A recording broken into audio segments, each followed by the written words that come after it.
Bom, e hoje é dia da gente falar também sobre medicina e saúde.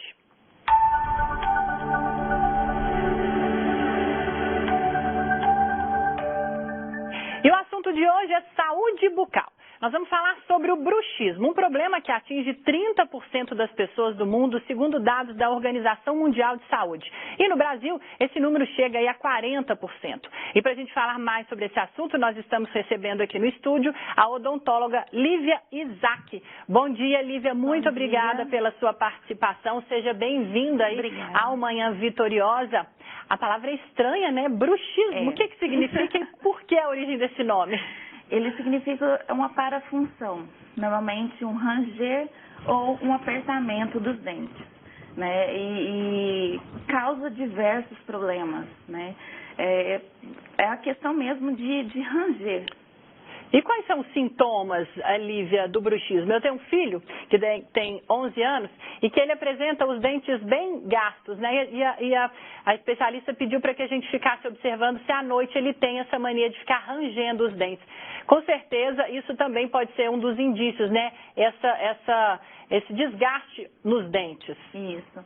Um dos sintomas é a dor, né? Normalmente realizada nessa região, né? Na musculatura da mastigação. Causa também um desgaste e tem que observar principalmente na hora de dormir.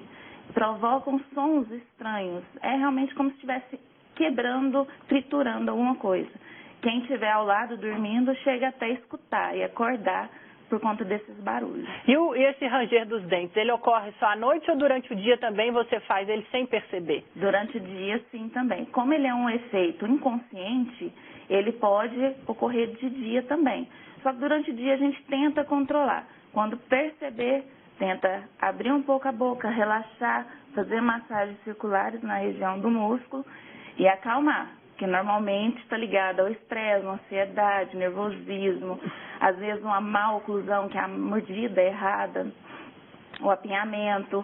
E, assim, uma porcentagem muito alta é a questão da ansiedade, do estresse, é mais um problema psicológico. E tem tratamento, doutora Lívia? Tem tratamento para tirar as dores, né? Ter um alívio nas dores e não ter tanto problema na questão da dentição, nem articulação aqui da região. Então, seriam as placas? Tem as placas e outros procedimentos também. Aí o dentista vai fazer a avaliação, fazer toda uma documentação para saber qual aparelho vai ser melhor para o paciente. Tá certo. Doutora Lívia Isaac falando sobre bruxismo hoje no quadro Medicina e Saúde. Muito obrigada aí pela sua participação.